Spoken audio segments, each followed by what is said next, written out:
All right, let's see how much we can get done today after the exam review.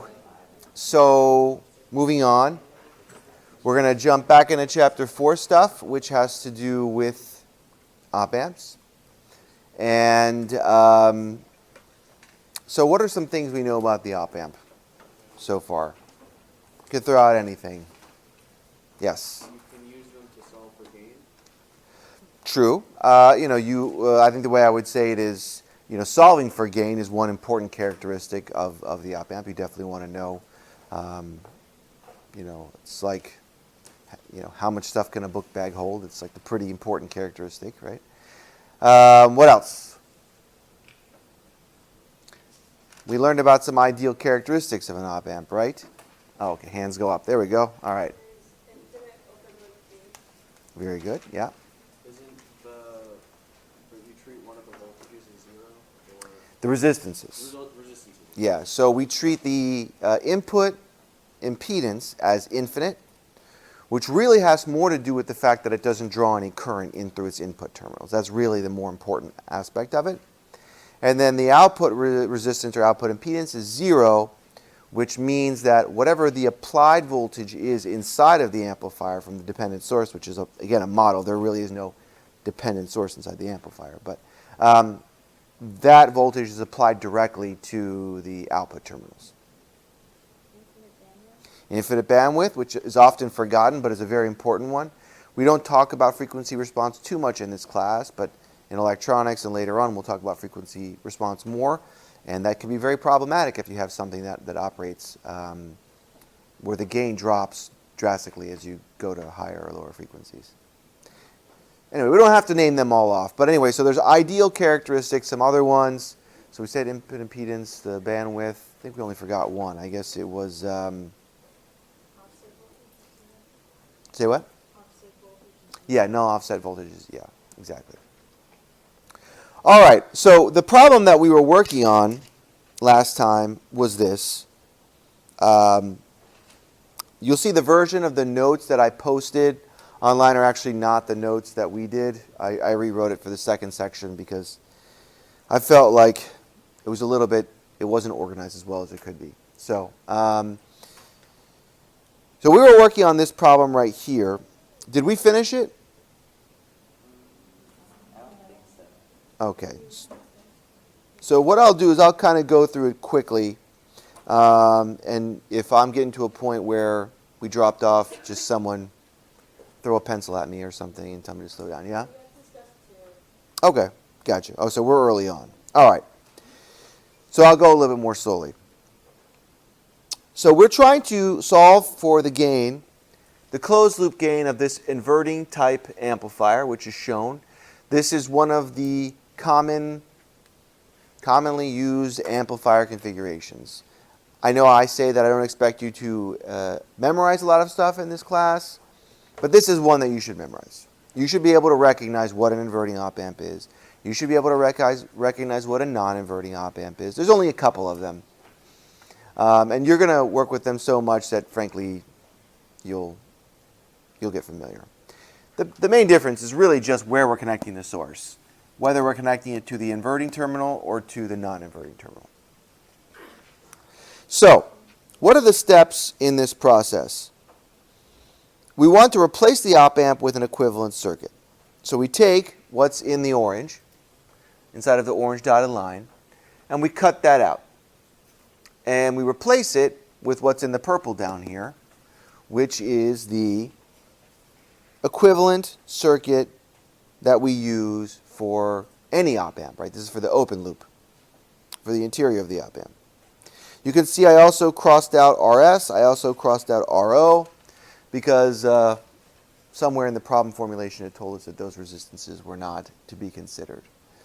V plus is still there, although our equivalent circuit, the way that it works, or the way that it represents the amplifier behavior, it assumes that the non-inverting input is grounded, so it's not even represented in the circuit. In the equivalent circuit, that is. Okay. Next step, step 2. Use ideal op-amp characteristics to simplify this circuit above. So we take what's in here in the purple, and we are going to apply, let's see if I can get both on the same part of the screen. We're going to apply these rules. So Rn is equal to infinity, which means I'm going to open this up, make this an open circuit, and the In shown in orange will be equal to 0. Ro is equal to 0. I think that we had already done. And then Ao is equal to infinity. So V plus is equal to V minus. And we have already talked several times about why that is the case. Again, because we want a finite output. There's only one value by which we can multiply infinity and get a finite output, and that's 0. So therefore, V plus minus V minus has got to equal 0. So what we see is that there is a revised circuit that looks like this. Main changes, you can see that I removed the input resistance that used to be there. The output resistance is gone as well. And you have this virtual short here that exists between V plus and V minus. The dotted line is what we're going to use to represent the virtual short. The difference between a real short and a virtual short is just the fact that, right, no current can flow along that path. So if we were to apply KCL at this node right here, this node, all of the current flowing through R1 will be flowing through RF. There's only one path for current to flow.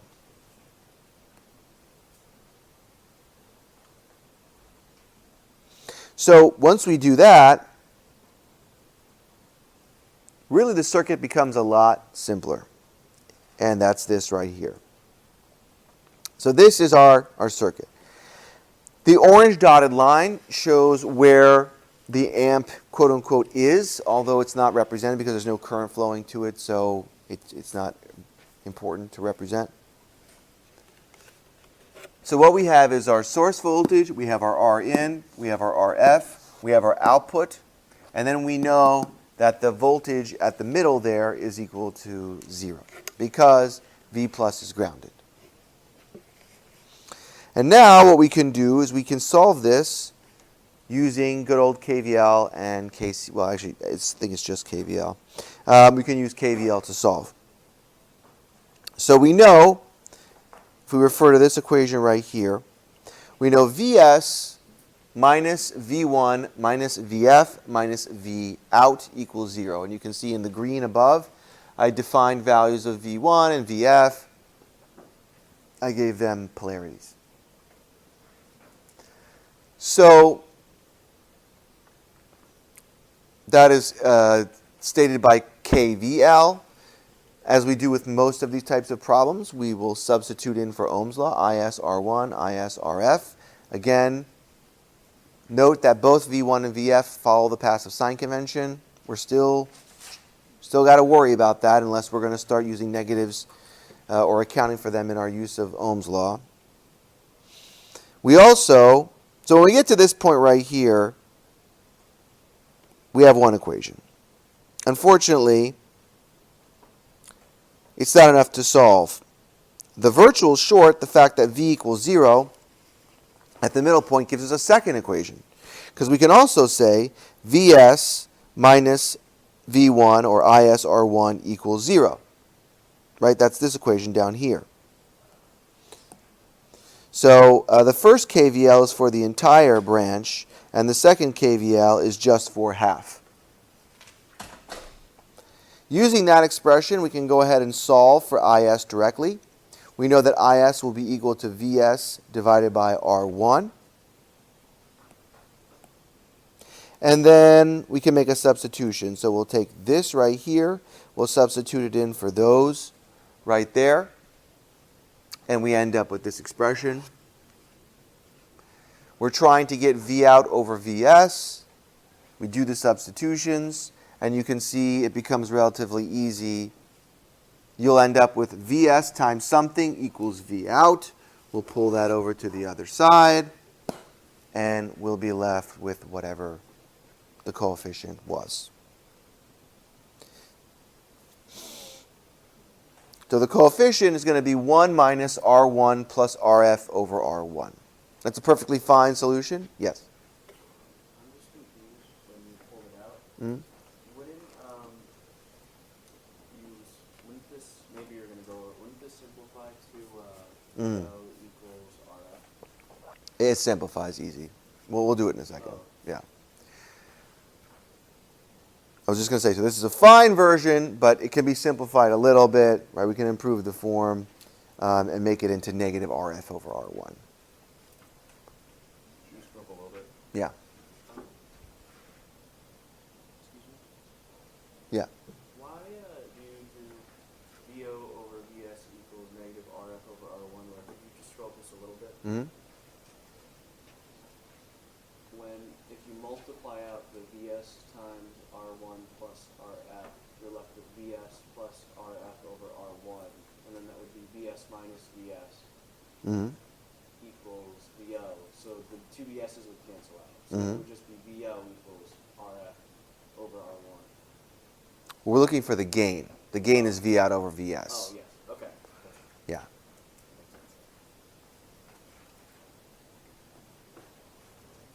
Everyone got that? I mean, copying it down a little bit.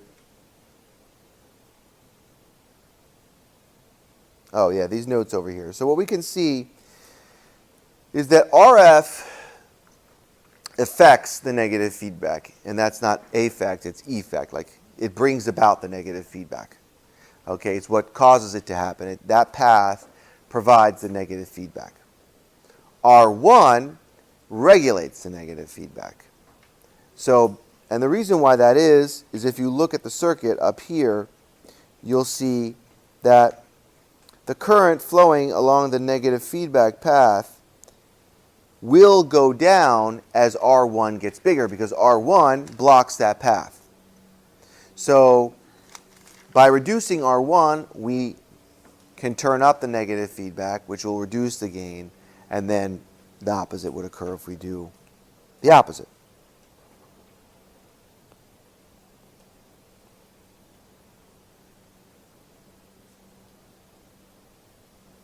So that's one important thing to understand about the inverting op-amp is, and this could be a potential question that I ask on a quiz or an exam. What are the roles of RF and R1? And it's really short answers. RF is what facilitates the feedback, affects the feedback, whatever word you want to use. It brings the feedback, it causes it to happen, right? And R1 regulates it and allows us to control the magnitude. All right. Any questions on that one? Yep. I'll leave that there for a second.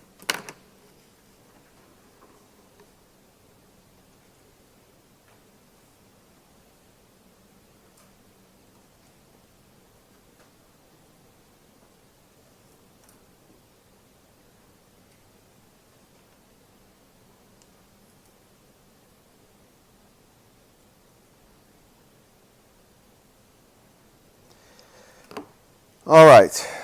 Everyone good? Not quite? Okay.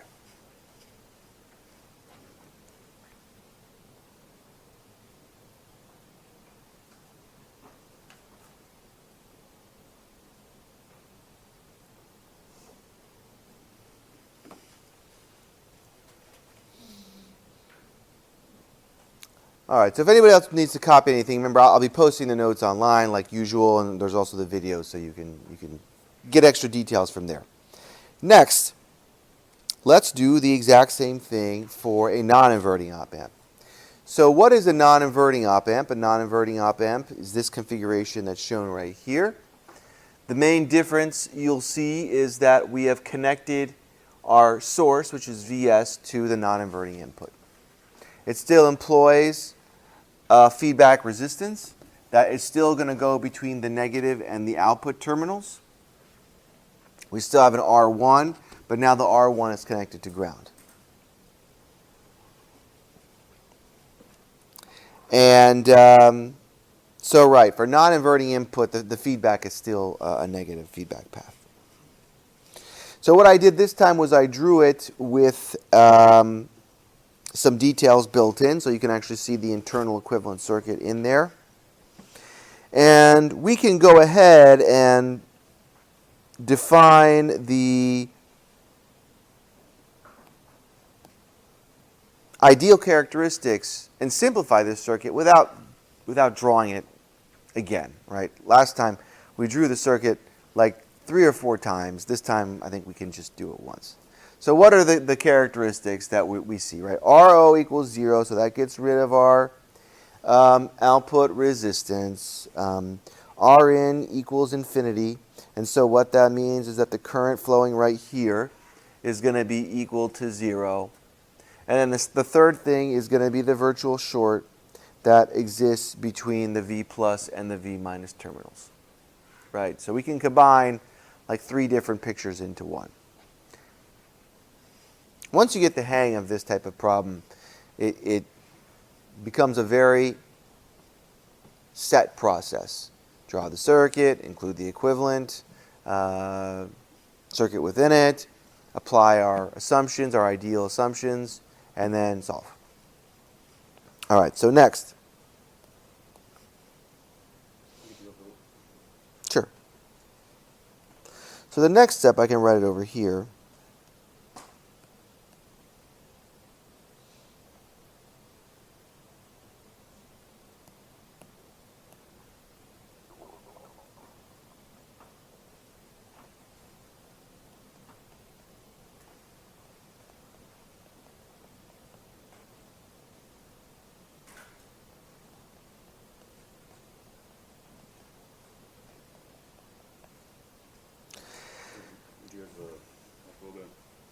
Left?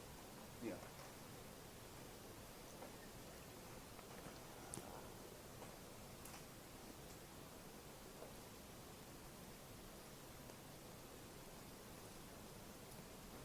All right, so the simplified version of the circuit just looks like this.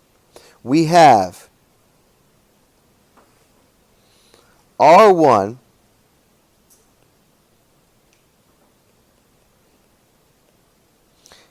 connected to our RF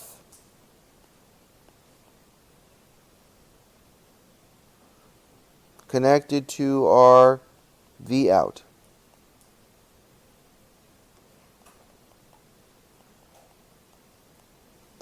And we know that the voltage right here is equal to Vs, right? Because that's where the virtual short is.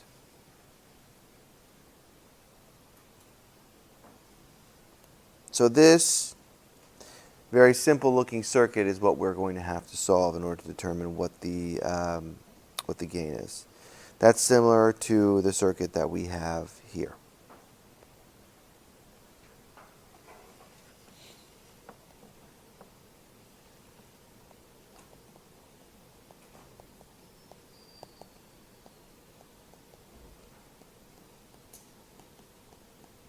So we're going to write out KVL for this.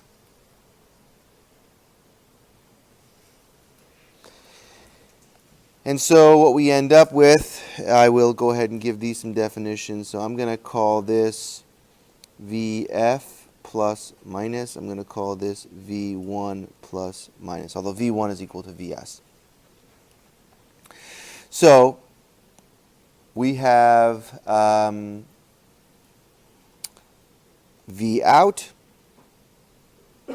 minus Vf minus V1 equals 0. I'll also define a direction of the current. I'm going to call this I out right here. And so we can automatically substitute in for our KVL, and we'll have V out minus, you know what, I'm going to switch the direction of I out here just because I want it to fit with the passive sign convention. So I'm going to have I out go in that direction. So that gives us I out RF minus I out R1 equals 0. The second equation we can come up with is we know that essentially we know I out will be equal to Vs divided by R1. That's just done by taking a look at that branch right there, right? We know Vs, which is the same as V1. We know R1, and we know that the current, it's still the current IO that flows downward in that direction. So now we can make that substitution. We'll take that, plug that back in there and there. And so what we'll end up with is V out minus Vs Rf over R1 minus Vs R1 over R1 equals 0. I'll shift some of these to the other side, which is going to give me VO equals Vs times R1 plus Rf over R1. Obviously, these will cancel out, giving us a 1, and I can move that to the other side, which will leave us with V out over Vs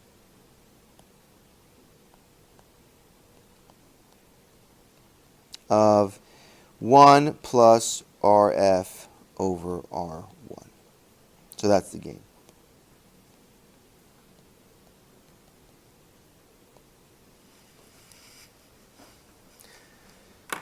So two different versions of doing essentially the same problem. One time we did this for the inverting op-amp, the other time we did this for the non-inverting op-amp. And the first time we took our time with it, showed a lot of intermediate steps. The second time we did it a lot faster, showing fewer intermediate steps. There's going to be a couple more times when you're going to have to do something similar to this in the chapter. And each time we're going to get a little bit faster and faster with regard to doing it.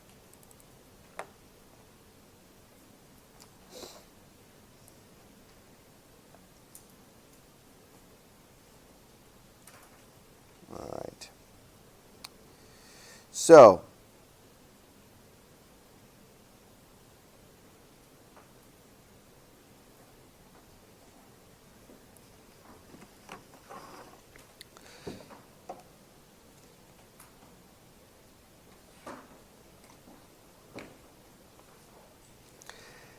another example. We're gonna keep plowing through these. So actually,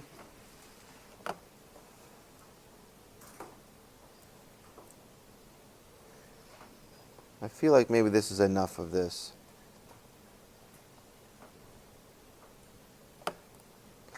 I'll go over the quiz problem, but I'm going to skip this. So I'll put this in your notes for you to take a look at. So this right here, this will be available to you. I'm going to put it right here. So if you go to the website and you go to the course page,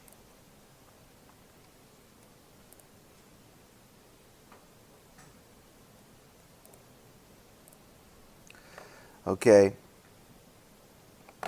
and then you go to lecture notes,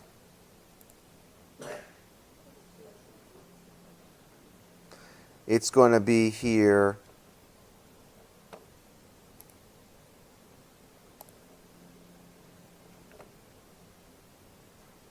Okay, I was going to write a reminder to myself, but that's not working. Put in example 4.5.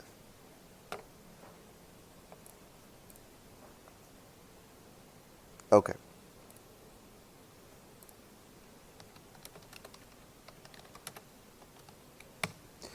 So I'm going to expect you to take a look at example 4.5 yourself, only because it's really repetitive. And one thing I'm trying to do for this course is eliminates some of the really, really repetitive aspects of it, like we're going the same type of example over and over and over again. But briefly, I'll talk about it. So without going over it step by step, the next example asks you to solve for the closed loop gain of a difference amplifier. A difference amplifier is another type of closed loop configuration that we're going to be looking at. And it has two input sources, V1 and V2. So like the open loop configuration, where the output is dependent on the differential between two inputs, the difference amplifier is also dependent on the difference between two inputs. And so in order to solve for the gain, it's the exact same process we've been using so far. We are going to say that there's no current flowing into the input terminals. We are going to set our voltage short or our virtual short between the positive or the inverting and non-inverting terminals. We're going to get rid of our R0, and then what we're left with is a circuit that we have to solve for. The circuit is a little bit more complicated. Okay, it has two branches as opposed to one branch. And what you have to do is this Vx here represents the common voltage between the inverting and non-inverting terminals. So you can see here I wrote in the red, this is what Vx is. All right? But then the rest of it falls into the area of algebra. So this is what the simplified circuit looks like, and you just keep using some algebra in order to determine what the gain is. So the gain, which I will write here briefly,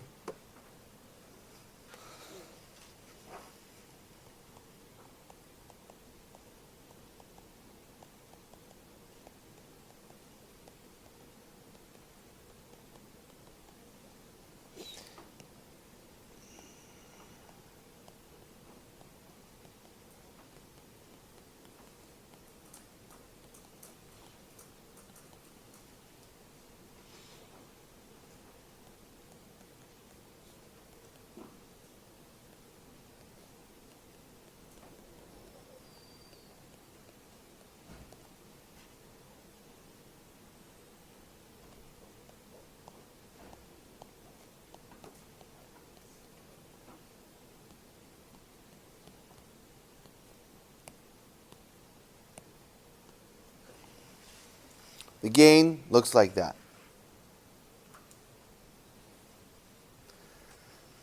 V out over V2 minus V1 equals R2 divided by R1, where the resistors are defined as shown here. Now, one thing about the difference amplifier, you'll see an assumption that we make along the way is that we assume that these two values are the same and that these two values are the same. R2 and R4 are equal, and R1 and R3 are equal. The problem is more complicated to solve if we don't make that assumption. The reason why we do make that assumption, and I should write it here,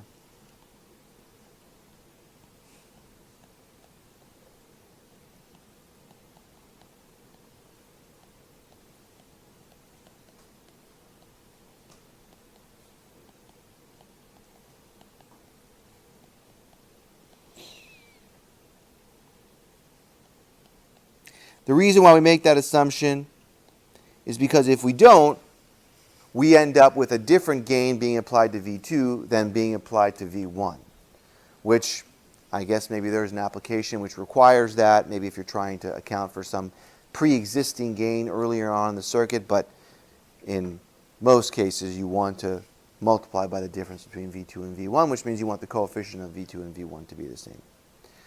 So the way that we have done it, solving this circuit in these notes here, it makes the assumption that that those are equal to one another. Okay. So now jumping back into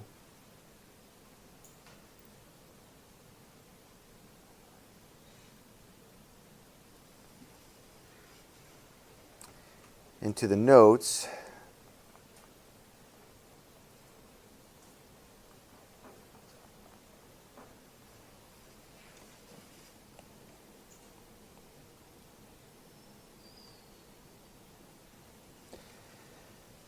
So one more example that I'd like to look at, we're not going to solve it, okay? We're just going to do the simplification of the circuit, because really that's the more difficult part. I can't, you know, help your algebra skills that much. I mean, the algebra skills, and look, I'm just as bad at it as anybody else. Algebra, it's not fun. But the only way you can get better at it is practice. So a large factor of that is going to be doing the homeworks and doing the examples and repeating those over and over again. So much of these problems is your algebra skills. Anyway, the part that I can help with is the earlier steps in the process, which is essentially simplifying the circuit and making the assumptions and all that. So let's take a look at one more example. And I'm just going to call this a potential quiz problem. That's not a hint. It's not going to be the quiz problem coming up in 2 or 3 weeks. It is one that I've used in the past, and it sort of gives you a good idea of how you can adapt these problems into adapt an inverting or non-inverting amplifier into other types of related quiz problems. So if you take a circuit that looks like this,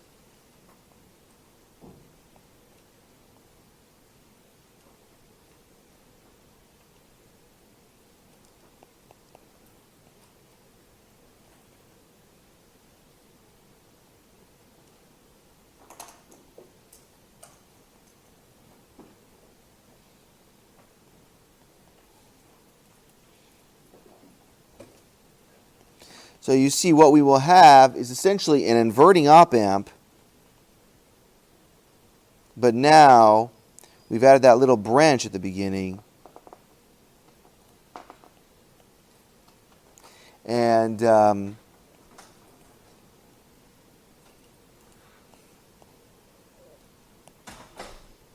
switched it up.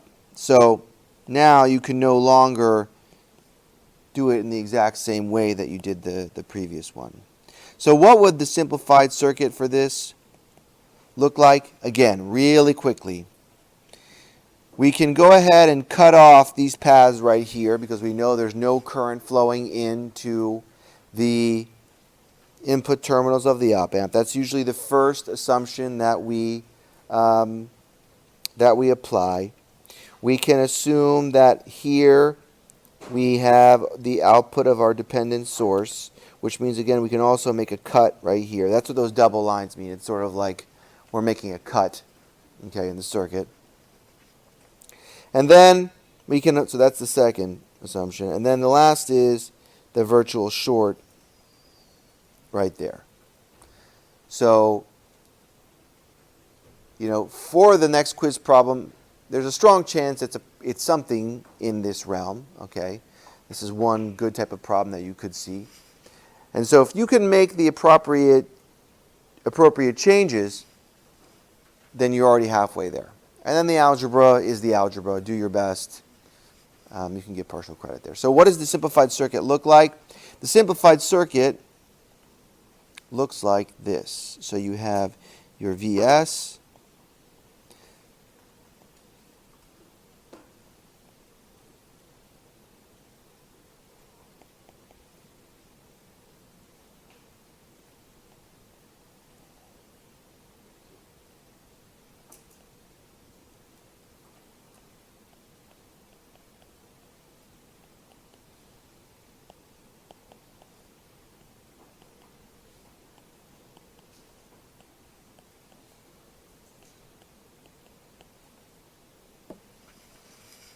and we know that the voltage right here is 0 volts because this is where our virtual short is. All right, so again, we're not going to solve that, but hopefully by the end of these few classes and after doing some homework problems and whatnot, you should feel comfortable doing that conversion in one jump. Any questions on that? All right. So we're close to out of time, and we're sort of jumping into a new section, sort of. So we'll stop, and we'll pick up next time looking at some open loop configurations of an op amp that are useful. Not all